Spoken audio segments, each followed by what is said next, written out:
안녕하십니까. 인문학연구소 인현입니다.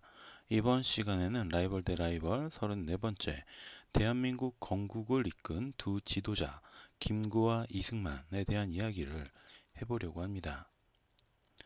34번째 주제는 독립된 대한민국 갈라진 국론 김구 대 이승만 되겠습니다.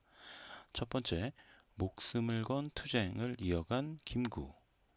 어린 시절 보았던 김구 이 선생의 이미지는 뿔테 안경을 쓴 온화하게 웃는 모습이었습니다. 그래서인지 한참 동안 내게 김구라는 인물은 어떤 문인적인 모습으로 기억이 되었었습니다. 하지만 자라면서 그의 일대기를 새롭게 접하게 되었고, 김구가 사실은 매우 투쟁적인 인물이었다라는 사실에 놀라기도 했습니다. 일각에서는 김구의 키가 190cm 였다는 설도 있지만 이게 사실 확인되지는 않은 사실이고, 본인 스스로 백범일지에서 감옥에서 제일 고생을 더하는 자는 신체 장대한 자니 내 키가 5척 6촌인즉 중키에 불과하나라고 밝히고 있는데, 5척 6촌이면 약 170cm에 못 미치는 정도라고 할 수가 있습니다. 물론 현재는 여러 자료들을 통해서 그래도 그의 키가 180 가까이 된다라는 의견이 대다수이기는 하지만 190cm까지 되지는 않았다라는 게 정론이라고 보는 게 좋을 것 같아요. 황해도 해주에서 1876년 8월 29일에 태어난 김구는 원래 안동 김씨 가문의 자손이었지만 김자점의 역모 사건에 휘말려 몰락한 집안의 출신이었습니다. 원래의 이름은 김창암이었는데 1893년 동학에 입교하면서 김창수로 이름을 바꾸었고 1912년 김구로 개명을 하게 됩니다. 김구의 이름이 알려지게 된 가장 큰 사건은 바로 치아포 사건이었습니다. 1895년 10월 8일 명성황후 시해 사건이 발생한 뒤에 김구는 국모를 살해한 일본 군인들을 살해하기로 마음먹었다고 합니다. 그리고 1986년 3월 김구는 일본도를 차고 있던 일본인 스치다 조스케를 맨손으로 때려 죽입니다. 당시 일본은 패도령으로 군경을 제외한 민간인의 무기 소유를 엄격하게 금지했고, 일본군의 무장 상태도 조선인들에게 널리 알려진 상태였습니다. 문제는 아직 논란이 있기는 하지만 이 조스케라는 인물은 일본의 군인이나 경찰이 아닌 무역상이었다라는 점입니다. 이것이 김구의 착각인지 아니면 일제의 조작인지는 논란의 요소가 좀 있지만 김구의 착각이 아니었을까라는 쪽에 무게가 더 실리기는 합니다. 아무튼 이로 인해서 투옥된 김구는 약 2년 만에 탈옥을 감행합니다. 그리고 1898년 머리를 깎고 충남의 마곡사에 들어갔지만 얼마 후에 다시 환속을 해서 고향으로 돌아갔죠. 이후 기독교 교인이 된 그는 계몽운동에 매진을 하다가 안명근 사건, 그러니까 1910년 독립운동가 안명근이 서간도에 무관학교를 설립할 목적으로 자금 모집 활동을 하던 중에 자금을 내어주지 않던 부호를 권총으로 위협하며 질책하다가 경찰에게 체포되었던 그런 사건입니다. 자, 이 사건에 연루되었다라는 혐의로 다시 투옥이 되었고 15년형을 선고받습니다. 1915년 가석방이 이루어졌고요. 이후 상하이로 망명해서 임시정부의 수립을 함께 했죠. 그는 임시정부의 초대 경무국장으로 근무하면서 일본의 밀정과 친일파들을 처리하는 역할을 맡았는데 매우 강경한 편이었다고 합니다. 이런 강경한 모습 덕분인지 1931년 임시정부 산하 항일특공대인 한인애국단을 창설해서 단장으로 활동을 하면서 이봉창, 윤봉길 등을 영입하였고, 일본의 정부 고위 요원들에 대한 암살을 주도하기도 했습니다. 또한 1939년에는 한국 독립당 당군을 조직했는데 이는 1년 뒤인 1940년 한국 광복군으로 발전하게 되었죠. 그는 임시정부의 정통성을 획득하기 위해서 노력했고 김원봉으로 대표되는 좌익 계열의 무장 독립 운동 세력도 포섭을 합니다. 그리고 마침내 1944년 대한민국 임시정부 주석의 재선임이 되었고 중화민국으로부터 광복군 통수권을 이양받아 한국 광복군 통수부의 의장에 취임을 합니다. 두 번째, 대한민국 초대 대통령 이승만.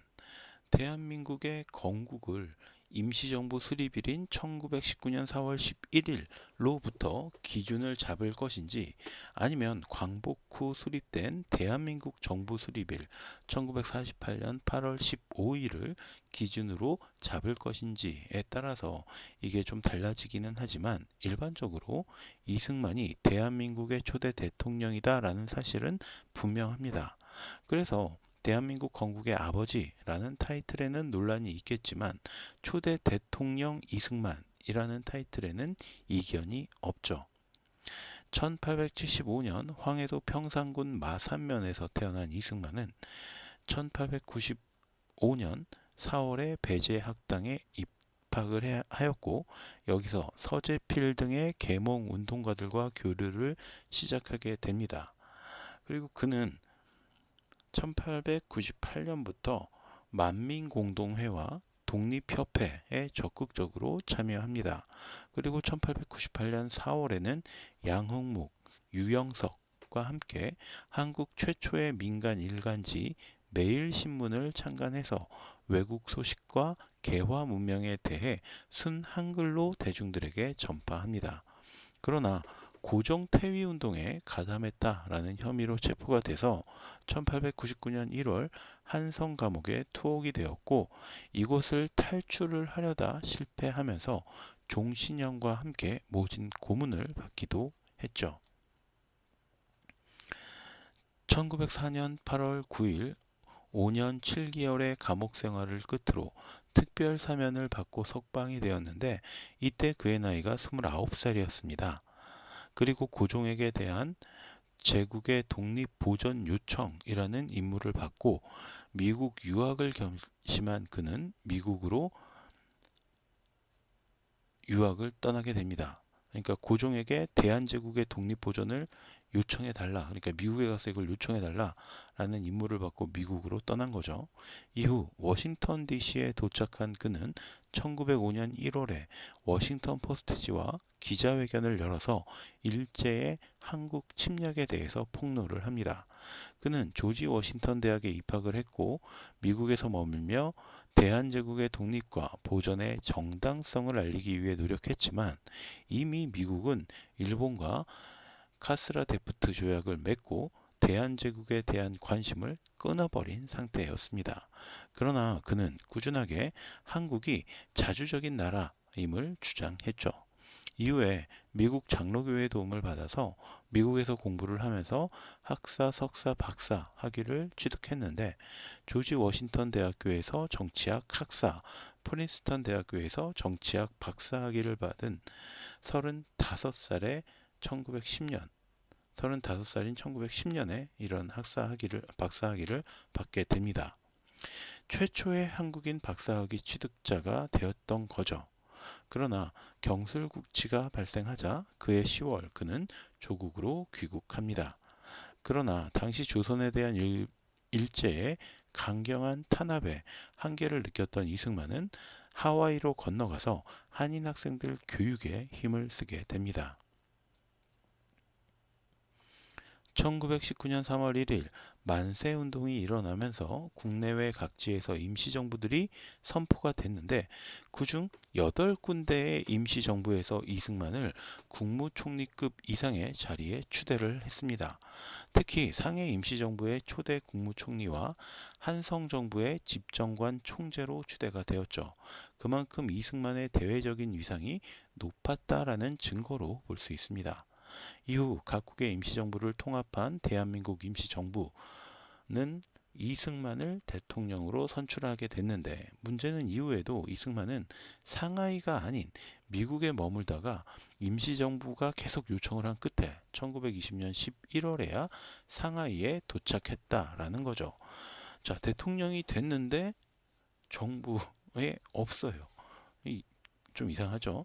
어쨌든 물론 미국에서 열심히 독립에 대한 외교적인 노력을 기울인 건 맞는데 대통령이 됐으면 정부 청사에 와야죠. 세 번째, 남북 공동이냐, 남한 단독이냐. 두 사람이 대한의 독립을 위해 벌인 수많은 업적을 제가 이 시간에 다 일일이 설명하기는 어려워요.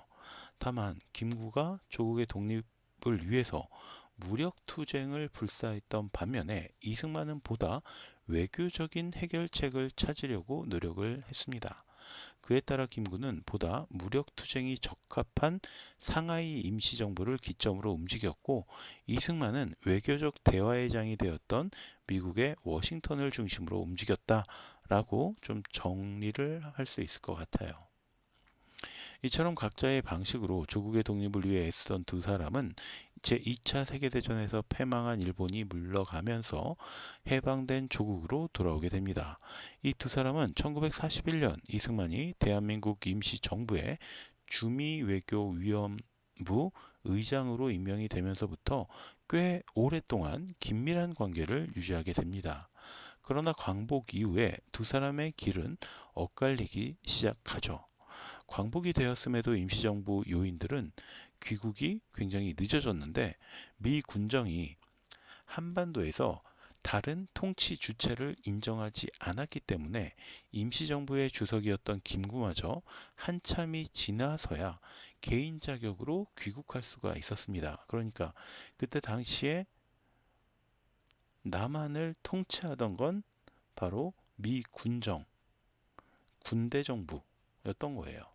그런데 뭐 임시정부 사람들이 온다 그러니까 그럼 이 나라 안에 새로운 정부가 또 들어선다고? 그건 용납 못해 라고 미국이 받아들이지 않은 거죠. 그래서 광복이 지났음에도 한참 후에야 그것도 개인 자격으로 돌아올 수 있었다라는 겁니다. 그리고 국민들은 이들의 귀환을 환영했는데 이때 독립촉성중앙협의회를 이끌며 광복 후에 정국을 주도하던 이승만으로서는 이런 상황이 마음에 들지 않았습니다. 그러니까 이승만은 미국 쪽하고 긴밀한 관계가 있었기 때문에 미군정 아래에서도 자기의 어떤 영향력을 충분히 확보하고 있었던 거죠. 그런데 임시정부의 인물들이 들어오니까 이게 약간 마음에 안 들었다라고 보는 게 좋을 것 같아요. 전국을 주도하고 있던 이승만과 미 군정의 배척 등으로 인해서 고립된 김구는 이승만과 손을 잡고 독립촉성 국민회를 결성하며 힘을 합쳤지만 김구는 이승만에게 조직의 주도권을 빼앗깁니다. 그렇죠? 자기는 혼자 들어와서 개인 자격으로 활동을 한 거니까 이미 조직을 갖고 있던 사람과 주도권 싸움에서 밀릴 수밖에 없는 겁니다. 그러나 이들은 남한만의 단독 정부 수립이라는 틀에서 의견이 합치하였으므로 함께 미 군정의 신탁 통치에 반대하는 활동을 벌이게 됩니다. 그러니까 우리나라 국민들은 우리나라가 정부를 세워서 다스리겠다. 그러니까 미군은 이제 빠져라. 라는 활동을 같이 벌인 거죠. 문제는 북한이 이미 확고한 공산화를 이룬 상태였다라는 점입니다. 1948년 1월 8일 유엔 한국임시위원단이 서울에 입국했지만 북한은 이들의 방북 자체를 거부합니다. 그러자 서서히 이승만 역시 남한만의 단독 선거에 마음이 기울기 시작합니다. 이승만 입장으로서는 이미 남한은 자기가 주도하고 있어요. 그런데 북한은 합칠 생각도 없고 북한하고 합쳤을 때 또 북한에서는 김일성이라는 인물이 있으니까 자기 자리도 위협이 될 수도 있겠다라는 판단을 했겠죠. 언제까지 미 군정이 대리하는 체제를 유지할 수 없다고 생각했기 때문이죠. 하지만 김구는 겨우 광복을 맞은 조국이 다시 남과 북으로 나뉘는 것을 인정할 수가 없었습니다. 그는 김규식과 함께 1948년 4월 19일 북한으로 넘어가서 김일성을 만났고 남북 총선거를 시행하자라고 주장했지만 김일성 입장에서도 받아들이지를 않았던 거죠. 이승만하고 마찬가지예요.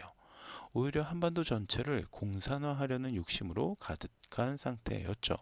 그리고 결국 유엔 한국임시위원단의 감독에 의해서 1948년 5월 10일 남한의 총선거가 실시되자 이를 막기 위해 남한 지역에 있던 공산 세력들이 반란과 소요 사태를 일으키도록 김일성이 유도를 합니다. 그리고 이것을 진압하는 과정에서 발생한 안타까운 사건이 바로 제주 4.3 사건이죠. 아무튼 한때 절친했던 두 사람의 갈등은 이렇게 깊어져 갔고 1948년 10월 19일 여수와 순천 두 도시에 주둔하고 있던 군부대 내에 남노당 계열의 군인들, 그러니까 북한 쪽을 당한 노동당이죠. 북한 쪽의 지시를 받는 인물들이 반란을 일으키면서 여수와 순천의 주민들이 학살을 당하는 혁명의용군 사건이 발생합니다. 이거 용어를 정확하게 해야 돼요. 뭐 여순반란이라고 하는 사람들도 있는데 그러면 여수와 순천 사람들이 반란을 일으켰다라고 오해할 수 있어요. 이건 어디까지나 여수 순천에 주둔하고 있던 군 부대 안에 이제 노동당 세력들이 이 군인들이 반란을 일으켜서 민간인도 학살하고 그런 겁니다. 이승만은 이를 김구와 엮어서 정치적으로 몰락시키려고 했지만 당시 사건의 주모자였던 최능기와 김구 사이에는 아무런 접점도 없었다라는 사실이 밝혀지면서 오히려 이승만의 이미지만 악화되는 상황이 발생했죠. 어쨌든 대세가 기울어짐에 따라서 1949년 5월 15일 김구의 한독당은 남북협상 노선을 취하는 동시에 어디까지나 대한민국을 지지하고 육성하는 노선으로 일대 전환한다라고 선언하면서 대한민국 정부 수립을 인정하는 정책 전환을 발표했고 1949년 5월 19일에는 덕수궁에서 이승만을 만나서 환담을 가지며 그를 대통령이라고 부르면서 그의 대통령 신분을 인정해 주었습니다. 그러나 1949년 6월 26일 김구가 사저였던 경교장에서 서해를 하고 있던 도중에 미국 CIC 비밀 정보원이자 육군 장교였던 안두희에게 권총으로 암살당하며 파란만장한 생애를 마치게 됩니다. 그리고 이 두 사람의 갈등도 그렇게 끝을 맺게 되죠. 물론 이 암살의 배후에 이승만이나 미 군정 등의 배후가 있었다. 음모가 있었다라는 소문도 퍼졌지만 사실 확인된 것은 아무것도 없습니다. 다만 이승만은 김구의 죽음 이후에 김구의 존재감을 낮추기 위해서 백범일지를 금서로 지정하기도 했고 학계에서 임시정부의 독립운동에 대한 이야기보다는 자신의 업적, 즉 외교 독립론을 강조하라고 지시하였고 교육 과정에서도 이런 것들이 그대로 반영되도록 했습니다.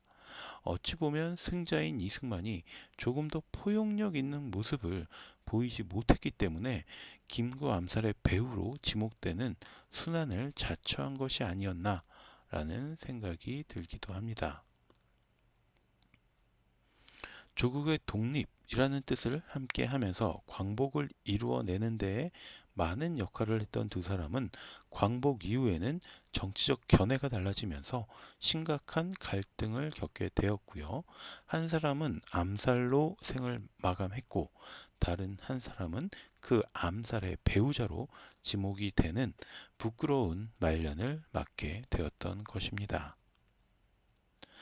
자, 그럼 오늘 이야기 여기서 모두 마치도록 하고요. 저는 다음 시간에 또 다른 컨텐츠로 찾아뵙도록 하겠습니다. 오늘 제가 들려드린 이야기가 여러분의 흥미와 호기심을 조금이라도 만족시켜 드렸다면 구독과 좋아요도 부탁드리겠습니다. 감사합니다.